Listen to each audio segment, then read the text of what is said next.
6 मार्च 2024 और पुलिस ने खुलासा किया 11 अक्टूबर 2025, यानी कि आज खुलासा किया।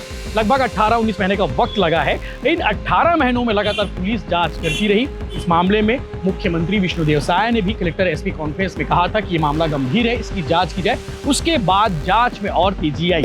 ये घटना हमारे लिए बहुत महत्वपूर्ण थी, क्योंकि करीब पिछले 1.5 साल से जो मृतिका के परिवार वाले थे वो न्याय के लिए हमारे पास भी बार बार आ रहे थे, और हमें भी इस चीज़ का था कि पूरा हमारी कोशिश रहेगी कि केस को हम सॉल्व कर सकें। सर, किस तरह से योजनाबद्ध तरीके से लोग ने घटना को अंजाम दिया, जिसको सॉल्व करने के लिए 18 महीने पुलिस को लगे। चुमेंद्र और जो मृतिका है उसके बीच में काफी लंबे समय से अफेयर था। एक सगाई को 1 महीने का वक्त बीत चुका था, यानी कि शादी होने वाली थी। और चुमेंद्र को इसी बात का डर था कि कहीं सविता मुंह ना खोल दे, कहीं सविता उसे एक्सपोज ना कर दे। जो पॉलीग्राफ टेस्ट, नार्को टेस्ट और जो ब्रेन मैपिंग कराया गया, उसके आधार पर काफ़ी क्लूज मिले। तब भी इनकी क्रॉस क्वेश्चनिंग की गई, उसके आधार पर इन्होंने कबूल किया। और उसके बाद जो सबूत मिले हैं, जो हथियार जब्त हुए हैं और गाड़ी और जो बाकी अन्य इलेक्ट्रॉनिक साक्ष्य हैं, उसके माध्यम से इनको भी चार्ज किया जाएगा। कन्यारी डबल मर्डर केस का खुलासा हो गया है। दुर्ग पुलिस ने आज एक चीजें बताई है।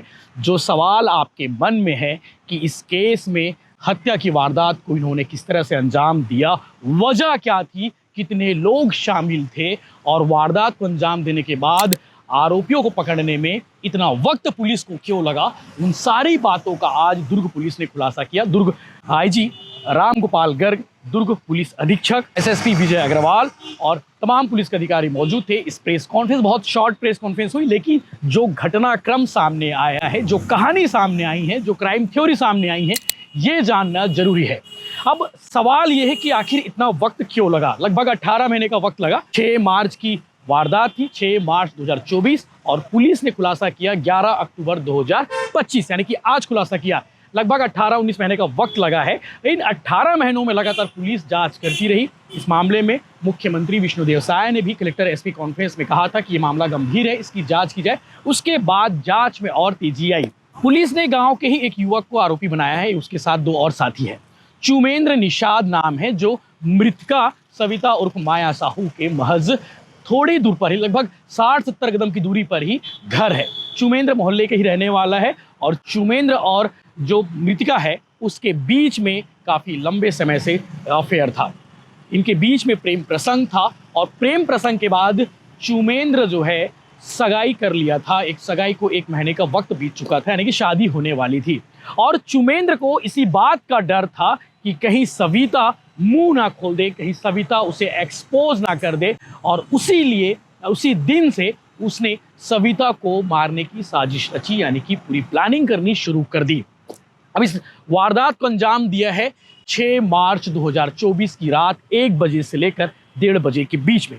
मतलब सोचिए, यही एक वजह थी कि इन दोनों के बीच में अफेयर था, और अफेयर की बात बाहर लीक ना हो जाए, गांव वालों को ना पता चल जाए। जिस लड़की के साथ में, खुर्सी पार के रहने वाली लड़की के साथ में सगाई हुई है, उस लड़की को ना पता चल जाए, और इसीलिए उसने मारने की योजना बनाई थी। और इसके अलावा लड़की ने ये भी कहा था, मृतिका ने उसे धमकी भी दी थी। ऐसा पुलिस ने बताया कि मैं इस बात को बाहर बता दूंगी, बोल दूंगी अपने सहेलियों को, ऐसा बताया था। तो उस सहेलियों ने चुमेंद्र को बताया था। तो चुमेंद्र के मन में डर इस बात को लेकर ज़्यादा था, और चुमेंद्र को ये भी आशंका थी कि मृतिका जो है 3 महीने की प्रेग्नेंट तो नहीं है, और इसीलिए इन सारी चीज़ों को देखते हुए वो उसने हत्या की प्लानिंग की। अब 6 मार्च को वो चौथिया गया उतई और रात को अपने 2 साथियों के साथ स्कॉर्पियो कार में लौटा। उसकी प्लानिंग ये थी कि मृतिका को वो कार में लेकर जाता और उसे कहीं गायब कर देता या फिर हत्या की वारदात को अंजाम दे देता। लेकिन घटना दिनांक की जो रात थी, रात 1 बजे से 1:30 बजे के बीच में वो घर गया और उसके 2 साथी कार में बैठे हुए थे पहरेदारी करने के लिए। इस वारदात को अकेले इसने अंजाम दिया, बाकी 2 साथी जो थे कार में, उन्होंने सहयोग किया है। अब वो दरवाज़ा खुलवाने के लिए गया। सविता ने दरवाज़ा खोला। सविता से कहा कि मैं तुमसे शादी करना चाहता हूँ, तुम मेरे साथ चलो। सविता के मन में शक था कि भाई तुम्हारी सगाई हो चुकी है, अब हम शादी क्या करेंगे, मैं कहीं नहीं जाने वाली। इस बात को लेकर दोनों के बीच में झूमा झटकी हुई और विवाद हुआ, और उसी विवाद के बाद जो चाकू लेकर गया हुआ था चुमेंद्र में मुख्य आरोपी है। जिस चाकू को लेकर गया था उसी चाकू से उसके गले पर वार किया, पेट पर वार किया। जब वो चीखने लगी, जब वो चिल्लाने लगी, तो उसकी दादी राजवती साहू जो बगल वाले कमरे में सोई थी उस कमरे से बाहर निकली, और बाहर निकलने के बाद जब वो बीच बचाव करने लगी तो पास में टंगिया भी रखा हुआ था। उसने टंगिया उठाया, टंगिया से ताबड़तोड़ उसकी दादी यानी कि राजवती पर प्रहार करना शुरू कर दिया। उसने दोनों को मार दिया। मारने के बाद उसने दोनों की डेड बॉडी को कमरे में रखा और कमरे में रखने के बाद वहां से भाग गया। और पुलिस अगले दिन पहुंची। जब परिवार वाले सुबह सुबह पहुंचे बिहारा में, देखे तो दोनों की लाश पड़ी हुई थी। और जब पुलिस को बुलाया गया, पुलिस की टीम मौके पर पहुंची, उसके बाद जांच शुरू हुई। और पहले दिन से आरोपी चुमेंद्र निषाद प्राइम सस्पेक्ट था और लगातार वो कहानियां गढ़ता रहा, लगातार वो कहानियां बनाता रहा, पुलिस को गुमराह करता रहा। और बाद में ब्रेन मैपिंग हुई, नार्को टेस्ट हुआ, तमाम जो वैज्ञानिक साइंटिफिक जो जांच होती है पुलिस की, उन जांचों के आधार पर यह साबित हुआ कि इस केस में आरोपी चुमेंद्र निषाद ही मास्टर माइंड है जिसने हत्या की वारदात को अंजाम दिया है। और उसके साथ दो लड़के, एक का नाम पंकज निषाद है और दूसरे के बारे में पुलिस ने अभी बताया नहीं क्योंकि वो फरार चल रहा है। तो इस मामले में 2 आरोपी गिरफ्तार हुए हैं और दोनों को पुलिस ने गिरफ्तार करके जेल भेज दिया है। दोनों के खिलाफ में क्रिमिनल केस है गाँव में, शराब के मामले, चूंकि शराब तस्करी करता था, शराब तस्कर दूसरा साथी भी पकड़ा गया है। तो पुलिस इस मामले को लेकर बेहद संवेदनशील रही, 18 महीने तक मामले की जांच में जुटी रही। मूल कॉन्सेप्ट यही है इस मामले में, अगर मूल भाव देखा जाए कि हत्या के पीछे की जो वजह थी सिर्फ इस बात की थी कि लड़के की सगाई हो चुकी थी, इन दोनों के बीच में अफेयर चल रहा था। और सगाई होने के बाद इस बात का डर था चुमेंद्र को कि कहीं माया, जिसका नाम सविता है, वो मुंह ना खोल दे, वो बात बाहर लीक ना कर दे, और इसीलिए उसने हत्या की वारदात को अंजाम दिया। और उससे पहले 24 फरवरी को इन दोनों के घर वालों के बीच में विवाद हो चुका था, वो भी एक रीज़न था इस मामले में हत्याकांड की वारदात को अंजाम देने के लिए। इस मामले में आगे हम मृतका के परिवार वालों को भी सुनेंगे, उनके माता पिता को भी सुनेंगे दूसरे वीडियो में। आगे आप सुनेंगे आईजी रामगोपाल गर्ग, वरिष्ठ पुलिस अधीक्षक विजय अग्रवाल ने क्या कुछ कहा है। उन दोनों की बातों को आप आगे प्रेस कॉन्फ्रेंस के माध्यम से सुनिए। पुलिस की थ्योरी, पुलिस ने क्या कुछ इस घटना के बारे में बताया है। 153/2024 धारा 302 450 आईपीसी के अंतर्गत एक वृद्ध महिला और उसकी पोती की 6 मार्च 2024 को मृत्यु हुई थी, जिसमें कि हत्या का प्रकरण दर्ज किया गया था। पिछले करीब 1.5 साल से इसमें पुलिस प्रयासरत थी केस को सॉल्व करने में। तो फाइनली इसमें आज ये केस सॉल्व हुआ है। इसमें 2 आरोपियों को गिरफ्तार किया गया है। उसी गांव का एक आरोपी है चुमेंद्र और उसके 2 साथी हैं, जिसमें से 3 में से 2 लोगों को पुलिस ने गिरफ्तार कर लिया है और एक की भी गिरफ्तारी शेष है। तो घटना में यूज़ हुए हथियार और जो स्कॉर्पियो गाड़ी उसको जब्त कर लिया गया है और जो आरोपी है उनको भी न्यायालय के समक्ष पेश किया गया। सर, जो फरार आरोपी उसकी किस तरह की भूमिका थी इसमें? नहीं, इसमें जो मेन आरोपी है उसके जो 2 साथी थे वो स्कॉर्पियो में उसके साथ आए थे और उन्होंने बाहर उसको रुककर पहरेदारी की थी और पूरा उसको घटना में कॉन्स्पिरेसी में साथ। सर, किस तरह से योजनाबद्ध तरीके से लोग ने घटना को अंजाम दिया जिसको सॉल्व करने के लिए 18 महीने पुलिस को लगे? जो आरोपी हैं इन्होंने जो मृतिका बालिका है उसको आरोपी पहले से जानता था। तो रात को उसके घर में गया और उसको अपने साथ लेके जाने के लिए उसको बोला कि मेरे साथ चलो। तो जब उसने मना किया तो उसने उसको वहीं मारा और जो उसकी दादी थी जब वो उठ गई तो उसने उसको भी साक्ष्य ना बता दे वो किसी को, इसलिए उसको भी ख़त्म कर दिया। तो घटना में आरोपी पहले से संदेह ही था हमारा, तो और कुछ और भी लोगों के संदेह था। तो इन सबके ब्रेन मैपिंग, पॉलीग्राफ और नार्को एनालिसिस टेस्ट कराए गए एफएसएल गांधीनगर से और एफएसएल रायपुर से। तो संपूर्ण विवेचना के बाद जब ये क्लियर हुआ है कि यही आरोपियों ने घटना को घटित किया है तो उस तत्पश्चात भी गिरफ्तार। मूल कारण क्या सामने आया है इसको? मूल कारण इसमें संबंधों से रिलेटेड है आरोपी का। और सर, ये पूरे मामले का खुलासा आखिर कैसे हो कि यही आरोपी है? नहीं, बिल्कुल जैसे मैंने बताया कि ब्रेन मैपिंग और नार्को एनालिसिस इसमें बहुत इंपॉर्टेंट कड़ी हमारी निकले।